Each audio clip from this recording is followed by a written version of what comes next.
예, 시작하셔도 됩니다. Today, I will show you easy fix when you have lose the conductor on the BNC connector.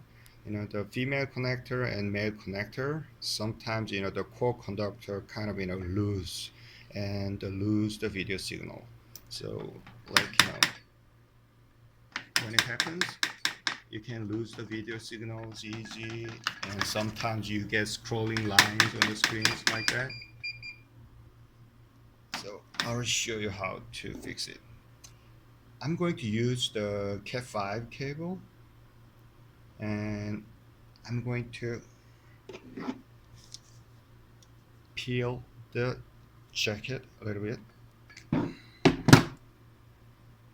and put it into the female connector and put it all the way and crook it a little bit to measure the depth.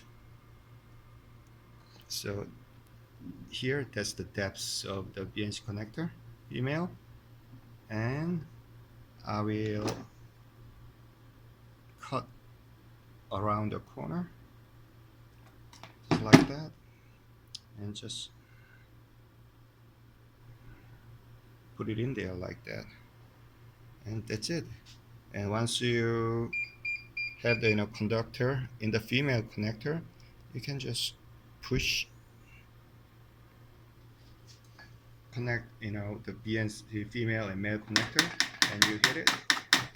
You see you have a lot more solid signals even you shake and hit the connectors.